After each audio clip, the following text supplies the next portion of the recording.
이번에 보실 물건은 사진에 보시는 것처럼 낡고 노후된 어떤 집입니다. 하지만 어떻게 보면 이제 그 전에 집주인이 상 가격에 대해서 많이 떨어졌어요. 그래서 언뜻 보면은 망했다. 진짜 이 망한 집을 사면 나도 망할 것 같다. 이런 생각이 들 수가 있거든요. 하지만 실상은 그렇지 않다는 거. 그래서 이런 어떤 틈새를 잘 파고 들면은 오히려 이제 괜찮은 물건을 건질 수가 있거든요. 그래서 그런 부분에 대해서도 살펴보도록 할게요. 일단 2022 타경 20742고요. 감정가는 8,800만원, 최저가는 2,300입니다. 그러니까 굉장히 많이 떨어졌죠. 거의 뭐 반의 반도 안 되는 2천만원이면 사실 친구들한테 십시일반으로 빌려서 만들 수 있는 돈이고, 직장인 같은 경우는 마통이 있죠. 마이너스 통장 아니면 신용대출. 그래서 쉽게 덤벼볼 수 있는 가격대예요. 그래서 요새 대출 금리가 많이 오르고 있잖아요. 그렇죠? 5에서 뭐 7% 정도인데 그런 대출 이자에 대해서도 좀 자유로운 그런 물건이라고 할 수 있겠습니다. 보증금은 230이고요. 연립주택이고 사용 승인일은 97년이에요. 그러니까 이제 옛날 80년대, 90년대 빨간 벽돌 있죠. 그런 이제 빌라들 같은 경우도 보면은, 저도 이런 빌라도 많이 있는데 그런 거 같은 경우는 이제 관리만 잘하면은 나름 깔끔합니다. 주변 도로나 어떤, 그쵸? 그 관리나 이런 쓰레기 버리는 곳, 그리고 매번 청소하고 뭐 그러면 관리가 잘 되기 때문에 오래 지나도 깔끔한 모습을 유지하거든요. 근데 이제 지금 사진에 보는 것처럼 이 해당 물건 같은 경우는 이 벽이 햇빛이 안 드나 봐요. 그래서 약간 이제 거무튀튀한 그런 모습이 보여지고, 그리고 이런 중간중간 약간 이제 곳곳에 보기 싫은, 그러니까 이제 들어가고 싶지 않게 만든 이런 어떤 곳곳에 어떤 좀 불편한 이런 느낌이 확 들게 마련이거든요. 그래서 이런 거 같은 경우는 페인트 칠만 잘 해주면은 이런 부분은 싹 커버가 되는데, 이런 걸 본다고 하면은 아무래도 관리가 안 된 그런 느낌이 확 듭니다. 요거 하나가 이제 경매로 나온 거예요. 401호가. 자, 그렇게 되어 있고, 그 다음에 땅은 8.2평이고 건물이 22평. 그러니까 22평이면은 평수는 좋죠. 방이 3개 정도가 나올 수가 있고, 크게 빠지면 화장실 2개까지 나올 수가 있는 거예요. 근데 가격대는 2천만원대라는 거죠. 그래서 가격이 상당히 저렴하죠. 그리고 정확한 위치는 이제 거제시 장평동 380, 그래서 태경 데파트라는, 그러니까 이게 합성어 같아요. 무슨 아파트랑 이렇게 해서 만들어진 거예요. 그래서 이제 보면은 지금 여기가 1층, 여기가 2층, 그 다음에 3층, 4층, 5층, 6층. 그래서 6층 건물의 4층에 이제 401호인데, 여기는 이제 상가예요. 그 다음에 3층부터 여기까지가 이제 주택으로 빠진 거예요. 그래서 이제 보시면 이런 중간중간에 현관문이 있죠. 이렇게 현관문이 이렇게 있습니다. 그죠? 그래서 이런 식으로 이제 상가랑, 요즘 말로 이런 게 이제 주상복합 뭐 이렇게 되잖아요. 1층하고 2층에는 상가, 그 위로는 이제 그렇게 되어 있고 어떤 주택으로 되어 있고, 여튼 종류는 연립주택입니다. 10월 16일에 통영에서 이제 그 경매가 진행이 되고요. 그래서 일단 이제 외관을 좀 볼 텐데, 지금 보시면 로드뷰거든요. 근데 이제 보면은 로드뷰는 저 심각하죠. 이게 이제 아마 햇빛이 안 들어서 약간 곰팡이 느낌, 이렇게 거무튀튀한 옆면에도, 그렇죠. 그래서 크게 뭐 마음에 왠지 불편하고 거부감을 느끼게 하는 그런 모습이요. 그리고 여기는 노는 땅이 또 있어요. 그죠? 그래서 이렇게 되어 있고, 그리고 이제 왼쪽으로는 이게 이제 차 2대가 지나가니까 대략 한 8에서 10m 정도 되는 도로예요. 이쪽도 마찬가지로. 그래서 도로변에 있는, 그리고 이제 보면은 주변에 여기 무슨 호텔 있잖아요. 그래서 여기가 이제 상업지역이다 라는 것을 좀 알 수가 있는 부분입니다. 자, 그래서 일단은 이제 확대를 해서 보면은 좀 더, 여기 보면은 아마 이렇게 거무튀튀한 모습이 자주 보이고, 그렇죠? 어느 쪽은 지금 보면은 이쪽 부분은 샤시가 이렇게 달려 있는데, 여기도, 근데 여기는 또 샤시가 없어요. 그러니까 이제 비가 오면은 일로 다 들이차는 거예요. 그래서 아마 그런 연유로 맨 처음에는 샤시가 이런 게 없다가 이제 해당 호스만, 원하는 호스만 이렇게 샤시를 좀 달아서 막은 게 아닌가 싶어요. 근데 이제 본건 같은 경우는 여기가 3층이고 4층이거든요. 그래서 4층에서도 안쪽이니까 그나마 이렇게 샤시가 좀 달려 있다라는 거예요. 그래서 이런 거 같은 경우는 사실 옛날에 이제 복도식 아파트 있죠, 그렇죠? 예, 복도식 아파트가 이렇게 되어 있습니다. 그래서 1호, 2호, 3호 이렇게 되어 있는 것 같아요. 그래서 복도식 아파트가 느껴지는 이제 연립주택이다라는 겁니다. 자, 외관은 이제 이렇게 되어 있고 1층하고 2층이 이제 상가고요. 자, 그렇게 되어 있고 여기는 이제 4m 도로고, 그리고 이제 주변에 아까 말한 것처럼 이런 부분이 이제 어떤 호텔이고, 그 다음에 무슨 상가들이 이렇게 많이 몰려 있습니다. 이게 이제 4m 도로고요. 그 다음에 여기도 마찬가지로 주변에 이제 이런 류의 어떤 집들이 많이 있어요. 여기도 마찬가지로 4m 정도 되는 도로이고, 그리고 1층에는 1, 2층은 상가라고 있잖아요. 그렇죠? 여기 상가들이 좀 모여 있고, 여기 2층도 마찬가지로 상가가 몰려 있습니다.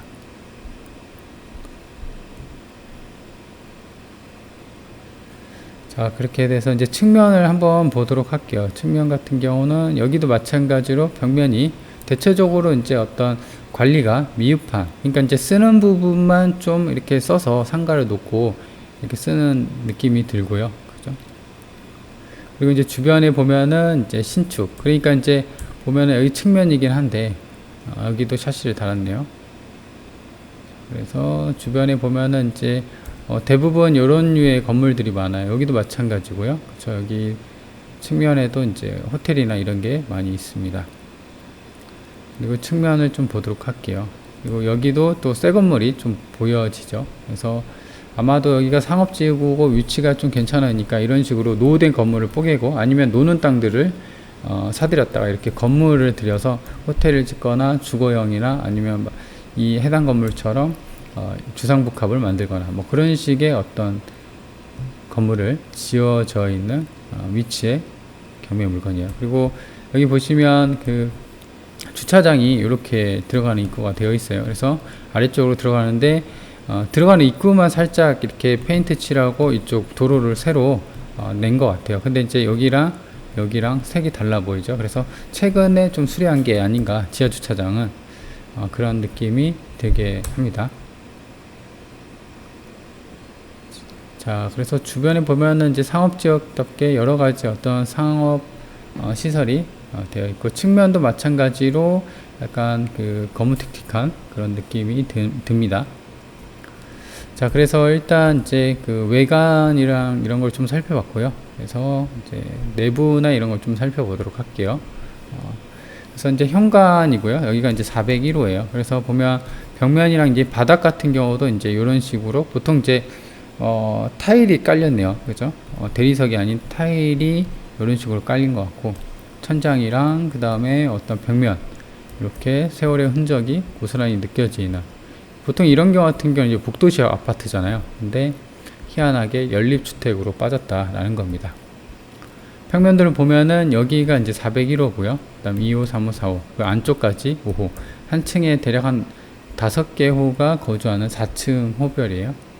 그리고 이제 주차장 같은 경우는 5개. 이거는 바깥에 외부에 한 대를 댈 수가 있고, 그 다음에 옥내 같은 경우는 지하 같아요. 지하. 그래서 이제 총 합하면 8대 정도 주차를 할 수 있는데, 사실상 세대수가 뭐 적진 않죠. 한 층에 4개에서 5세대인데, 그래서 4개 층이니까 4, 46. 그것만 하더라도 16세대가 넘어갑니다. 그래서 주차장은 그렇게 넉넉한 편은 아니고, 그리고 층별 용도를 보면요, 지금 해당 호수 같은 경우는 4층에 401호잖아요. 그렇죠? 그리고 3층부터 6층까지 연립주택이고, 지금 1층부터 2층까지는 뭐 상가죠. 부대시설, 사무소 뭐 이렇게 되어 있고, 그 다음에 지층에는 뭐 사무실도 있고, 뭐 아파트도 있네요. 부대시설 뭐 이렇게 되어 있습니다. 지하는 이제 지하 1층만 좀 나와 있는 그런 상황입니다. 그리고 한 가지 좀 눈여겨볼 거는, 지금 보면은 승강기 설비가 운행 정지라고 합니다. 왜냐면 이제 승강기 같은 경우는 정기 검사를 맡죠. 그래서 외부 업체나 어떤 정기 검사 업체, 뭐 현대 엘리베이터나 어떤 유명한 그 승강기 업체 있잖아. 이쪽에다가 이제 정기 검사를 받아서 합격을 하면 계속적으로 운행을 하고, 그래서 이제 그게 이제 의무가 정기 검사거든요. 근데 이제 그 검사를 합격을 하지 못해서 이제 은행 정지가 됐다라는 겁니다. 근데 이제 정기검사 불합격인 거는 그 상황이 어떻게 된 건지 좀 봐야 됩니다. 그냥 어떤 관리 업체가 없어서 그냥 승강기를 방치하다시피 해갖고 불합격 통지를 받아서 불합격이 된 건지, 아니면은 어떤 중대한 하자, 그죠? 중대한 하자가 있어서 불합격 받은 건지, 그런 여부를 봐야 됩니다. 그래서 요거 같은 경우는 승강기 설비는 이제 어떤 그 현장을 통해서 파악을 해야 돼요. 그래서 이런 것만 보더라도 해당 건물이 사실상 조금 관리가 안 됐구나, 그런 느낌이 확 들게 마련입니다. 그리고 이제 본건 같은 경우는 4층이잖아요. 물론 이제 걸어서 계단으로 올라가서도 사용할 수는 있지만, 그래도 4층이면 낮은 층은 아니거든요. 1층, 2층, 뭐 3층까지야 뭐 이렇게 걸어서 계단으로 갈 수 있겠지만, 4층 되면은 사실 부담이 되고, 그리고 이제 빌라 같은 경우도 보통 이렇게 돼 있고 1층, 2층, 3층, 4층, 1, 2, 3, 4 있는데, 이 4층하고 이 중간층 있죠? 2층하고 1층, 3층까지 가격 차이가 납니다. 그렇죠? 탑층 같은 경우는 뭐 많게는 1000만원, 작게는 수백만원, 또 고급 빌라 같은 경우는 더 가격 차이가 많이 나요. 그러니까 이제 탑층이 아무래도 가격이 좀 쌉니다. 그래서 그런 불리함 때문에 어떤 이제 승강기를 못 쓴다고 하는 거는 사실상 단점으로 작용이 되기 때문에, 그런 부분도 체크를 해야 됩니다. 그리고 지적도를 보면은 이제 해당 건물이 여기에요, 여기. 그리고 이제 이런 게 빨간색이잖아요. 빨간색이 상업지역이라는 거거든요. 그리고 도로가 이렇게 있었죠. 아까 로드뷰로 본 게 이렇게 본 거예요. 이렇게. 그래서 이게 전부 다 8에서 차가 2대 들어가니까 8에서 10m 정도 되는 도로에 접해 있는 해당 물건이다 라는 겁니다. 자, 그래서 아까 말한 것처럼 상업지역에 유일하게 상업지역이 여기만 그 상업지역이에요. 그렇죠? 그리고 여기에는 이제 다 아파트 단지가 있고, 그래서 이제 본건 같은 경우는 1997년식 노후된 건물이잖아요. 그래서 이거 같은 경우는 이제 물론 이 주변에 로드뷰를 아까 여기랑 여기를 봤을 때 노후된 건물이 뽀개지고 새로운 어떤 신규 건물이 많이 올라가고 있었잖아요. 그래서 그런 여파로 해당 건물도 뽀개고 어떤 새로 신축 건물이 들어선다고 하면은 지금 땅이 7평이잖아요. 그래서 그 지분대로 가치를 받고 어떤 이제 그 재건축이라고 할 수 있나요? 땅을 뽀개고 새로운 건물이 올라가거든요. 그래서 이제 그렇게 되면 이제 평당 가치를 따지기 때문에, 그런 부분에 대해서는 이제 아무래도 이런 주거 지역보다는 상업 지역이 좀 더 메리트가 있는 거죠. 왜냐하면 상업 지역은 할 수 있는 게 많아요. 주거 지역은 딱 정해져 있죠. 근데 상업 지역은 말 그대로 호텔도 지을 수 있고, 여관, 웬만한 상업 시설, 그렇죠? 주상복합 이런 게 다 들어가거든요. 근데 이제 이런 거의 단점은 뭐냐면 그 세대수가 워낙 많잖아요. 1층부터 6층까지 각각의 세대수가 많기 때문에 사실상 그렇게 이제 그 어떤 상업시설에 대해서 재개발이나 재건축을 바라보고 투자하기에는 사실 상황이 그렇게 좋지는 않습니다. 왜냐면 세대수가 많으면은 한 세월 걸립니다. 그 사람들 지금 음마 아파트나, 그죠? 음마 아파트 대표적인 게 음마 아파트잖아요. 재개발, 재건축. 이거 세대수가 많으니까 한 세월 걸린다는 거예요. 그렇죠? 그래서 그런 단점이 있기 때문에 마찬가지로 본건도 그런 어떤 재개발이나 재건축 보기에는 좀 무리가 있긴 하지만, 그래도 상업지역에 있다라는 어떤 위치적인 장점이 있죠. 그래서 일단 이제 임차 내역 같은 경우는 세대 임차 내역이 없다고 합니다. 최선 순위는 2020년 7월 7월인데 뭐 주사된 임차 내역이 없기 때문에 아마도 사람이 안 살고 있는 것으로 보이죠. 그래서 낙찰받고 뭐 명도나 이런 부담은 없어요. 그리고 어떤 물어줄 그런 관리 관계도 없고요. 그래서 본건이 여기 있고, 바로 앞에 버스 정류장이 있죠. 상업지역이다 보니까 이런 어떤 시설, 교통편은 괜찮은 편이에요. 그리고 바로 앞에 장평초등학교가 있고요. 그리고 이게 보시면 아파트 817세대 포레나 거제 장평 아파트, 그 다음에 이제 어떤 메인 아파트는 아니지만 그 중견 뭐 성원 아파트, 대한 1차 아파트 이런 식으로 아파트 대단지가 이렇게 몰려 있고, 이쪽이 이제 상업 지역이었죠. 여기 보시면 그래서 무슨 모텔 이런 게 많아요. 그죠? 그리고 여기도 무슨 모텔이 주로 많이 있어요. 그죠? 그래서 그런 위치에 있는 건물이고, 그리고 이제 좀 더 축소를 해서 보면요, 눈에 띌 만한 거는 이제 왼쪽 상단으로 삼성중공업, 그러니까 거제 같은 경우는 중공업이나 조선소들에 대해서 어떤 그 공업지역 직장인들이 굉장히 많습니다. 그래서 거제 지역 가신 분들은 아시겠지만 오전에 특이할 만한 것은 항상 작업자들, 그죠? 하이바 쓰고 작업화 신고 그렇게 출퇴근을 하는데 오토바이가 그렇게 많습니다. 자전거랑. 그래서 그렇게 이제 어떤 중공업이나 조선소가 많기 때문에 이런 직장인 대상으로 월세에 놓을까? 라는 생각이 들게끔 하는 위치에 있다라는 겁니다. 그래서 이제 요게 전부 다 그 공업지역이야, 이쪽이. 그래서 직장인들이 이제 출퇴근을 할 수 있는 어떤 여건은 괜찮은 거죠. 그래서 이제 아래쪽으로 보면 시장이 있고요. 그 다음에 홈플러스. 그죠? 그래서 교통편은 이제 버스 정류장이 있기 때문에 물론 이제 거제 지방이라는 단점은 있긴 있어요. 근데 이제 그래도 지방치고는 위치가 나쁘지 않은 위치에 있다. 자, 그래서 본권이 좀 더 축소를 해보면 본권이 여기 있고요. 그 다음에 고현 버스 터미널 있죠. 그래서 이렇게 돼 있고, 그 다음에 시청으로는 이제 좀 떨어지긴 했어요. 메인이 시청이긴 한데 그래도 버스 터미널 있고, 그 다음에 여기가 이제 공업지역이기 때문에 직장인들 대상으로 임대나 이제 월세 뽑기에는 좀 괜찮은 위치죠. 그리고 이제 아래쪽으로 보면 중학교랑 장평중학교, 거제공고, 그 다음에 학교들이 꽤나 있어요. 그래서 아마 이게 이제 22평이잖아요. 그죠? 그래서 현장을 통해서 이제 봐야겠지만 방이 한 3개 정도 빠지고 화장실이 1개 정도 빠진다고 하면은 평수가 나쁘진 않아요. 그래서 이런 경우 같은 경우는 3인에서 4인 식구. 그래서 애들 중고교 있는 자녀들이 머무른다고 하면은 학교 보내기에도 괜찮은 위치라는 거죠. 그렇죠? 근데 2천만 원대 가격이니까. 그래서 일단 이제 중요한 거는 월세죠. 이거 같은 경우는 이제 싸니까 한번 대묘볼까 하게 만드는 게 이제 가격뿐만 아니라 이런 월세가 크게 작용을 합니다. 숫자 4라고 표현이 돼 있죠. 이거는 이제 아파트죠. 아파트 같은 경우가 15평인데 본권보다 평수가 작죠. 근데 200에 40이에요. 물론 이제 여기는 35도 있고요. 그렇죠? 그래서 대부분 보면은 이렇게 된 게 회사 숙소도 쓰고 있고 외국인 근로자도 가능하다라는 거예요. 그래서 아까 제가 말씀드린 것처럼 이런 부분이 공업지역이니까 아무래도 이런 회사 숙소나 외국인 근로자의 숙소로 이용될, 그러니까 이제 임대 수요가 그런 식으로 누가 사냐에 따라서 달라질 텐데, 그렇게 이제 어떤 기숙사나 회사에 다니는 사람들이 거주할 가능성이 높기 때문에 그런 사람들을 대상으로 인테리어를 좀 해놓고 한다고 하면은 좀 나름 괜찮지 않을까 생각입니다. 그래서 아파트가 이제 그렇게 40만 원이 나와 있고, 근데 이제 아파트의 장점 같은 경우는 이제 주차가 좋죠. 첫 번째로는 주차가 좋고, 그리고 이제 승강기나 이런 어떤 대체적으로 관리가 잘 돼 있어서 좋아요. 하지만 단점으로는 이제 관리비가 있죠. 그래서 15평 정도 되면 한 10만원 후반대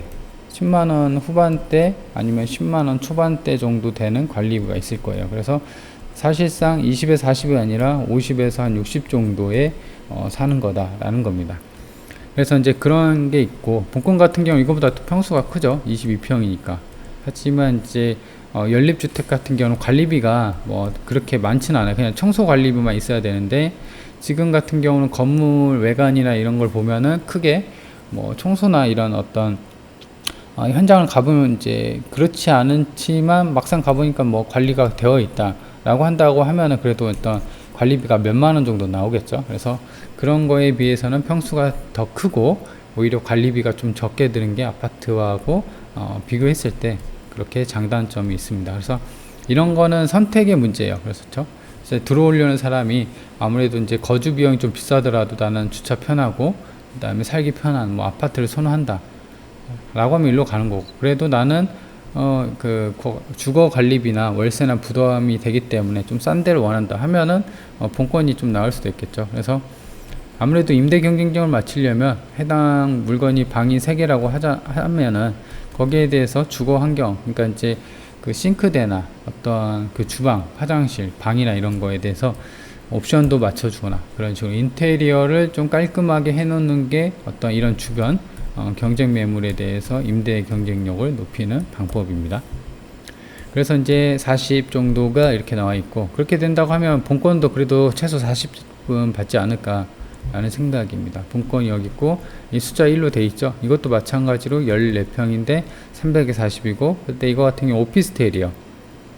오피스텔은 아파트보다도 그 관리비가 세죠. 그렇죠? 그래서 그렇게 나와 있는 게 300에 40이다 라는 겁니다. 그래서 대체적으로 지금 14평, 15평이 40이니까 본권 같은 경우는 이제 평수도 크고 하니까 그래도 50은 이상은 받지 않을까 라는 생각입니다. 자, 그런 부분 좀 이따 얘기를 해보고, 그리고 보면 2006년, 그러니까 이제 지금부터 약 17년 전에 6,600에 샀어요.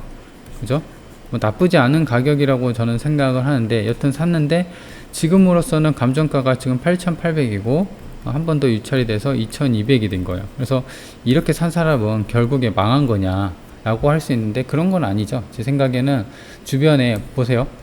월세가 40만 원이 나오는 그런 어떤 시세를 갖고 있는 이런 그 주택인데, 지금 이렇게까지 떨어졌다는 거는 아무래도 관리나 부동산 관리를 안 해놔서 그래요.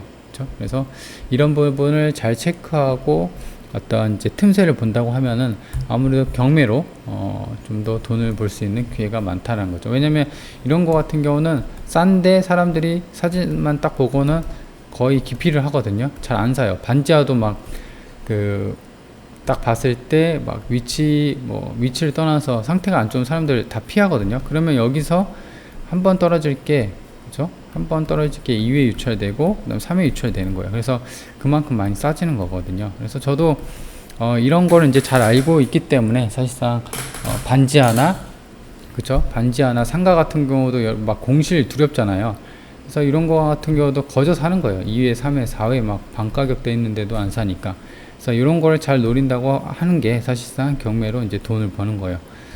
사실 저도 이제 반지하로도 돈을 많이 벌었거든요. 반지하로 뭐 1억 5천도 벌어보고 7, 8천도 남겨서 팔고 그렇게 많이 해봤는데 결국에는 이런 문제였습니다. 그쵸? 아까처럼. 그래서 일단은 이제 해당 물건의 이제 총평을 좀 정리를 해보자면, 가격대가 8,800인데 2,200. 굉장히 싸졌다. 그리고 2천만 원대인데 아까 평수 좋죠? 3룸. 근데 이거는 제가 생각하기에 그냥 3룸으로 추정을 한 거예요. 실상 가보면은 넓게 파진 뭐 투룸이 될 수도 있고요. 그죠? 그래서 그런 부분 현장을 파악해야 되는데, 보통 22평이 되면은 방은 3개 정도 빠집니다. 그래서 그렇게 말씀드렸고요. 그래서 가격대가 사실 2200이니까 부담이 없는 거죠. 그래서 아까 말한 것처럼 친구들한테 십시일반 빌려서 한번 해볼까? 이렇게 생각할 수 있는 거고, 아니면은 마통이나 신용대출로 겁 없이 한번 해볼까? 이렇게 생각이 드는 거죠. 자, 그래서 일단 가장 특징적인 거는 이제 월세가 40만 원이고, 그 다음에 1년으로 따지면 480이에요. 근데 2천만 원이란 거죠. 그러면 수익률이 10% 거의 20% 가까이 되는 거예요. 그렇죠? 20%가. 물론 이제 어떤 그 세금이랑 그다음에 수리비를 제외하고 그런 거고, 단순 수치적으로 봐서, 그죠? 이게 이제 최저가니까 이게 3천에 사갈지 4천에 사갈지 5천에 사갈지는 모르는 거예요. 그죠? 이제 경쟁 입찰이잖아요. 그래서 그렇게 되어 있고, 일단은 가장 큰 거는 아까 건물 외관에서 보이는 것처럼 쓰는 데만, 그죠? 상가나 그리고 그 샤시, 건물 외관상 이제 빗물이 안 들어치게 하는 샤시가 군데군데는 비어 있고, 그죠? 이렇게 비어 있고 돼 있는 데만 돼 있다. 그래서 관리가 살짝 미흡을 할 수가 있고, 이런 부분 현장 확인해야 돼요. 그리고 노후 건물, 그리고 승강기가 운행이 안 되는데 이게 진짜 중대 하자가 있어서 된 건지, 아니면 돈이 없어서 관리 업체가 없어서 그냥 내비둬서 어떤 이제 운행 중지를 먹은 건지, 이것도 마찬가지로 관할구청에다가 문의를 해서, 가장 간단한 건 이제 관리사무소한테 물어보면 되는 겁니다. 아니면 주변에 지금 거주하고 있거나, 아니면 상가는 영업을 하고 있잖아요. 그래서 상가 사장님한테 여쭤보고 확인하는 거죠. 그래서 이제 승강기가 만약에 사용이 안 된다고 하면은 이거는 이제 어떤 크게 큰 하자죠. 그래서 그런 부분은 반드시 챙겨야 돼요. 만약에 승강기가 안 된다고 하면은 어떻게 입찰을 최악의 경우는 입찰을 보지 않아야 할 수도 있어요. 근데 이제 딱 보니까는 승강기 같은 경우는 돈만 내면은, 관리 주체가 없어서 그렇지 돈만 내면은 될 것 같다. 그러면은 낙찰 받고 본인이 그러니까 관리단을 구성해서 이렇게 이런 상황이고 저런 상황이고 해서 우리 승강기를 써보자 이렇게 하면은 이제 되는 거잖아요. 그래서 그렇게까지도 어떻게 구상을 해보고 머리를 써야 할 수도 있다라는 겁니다. 자, 그러면 사실상 그 망한 것처럼 보이는 절반 이하로 더 떨어진 가격인데 그렇게 보일 수 있는 물건에 대해서, 하지만 실상은 그렇지 않을 수도 있다라는 어떤 저의 생각과 관점을 말씀을 드려 봤습니다.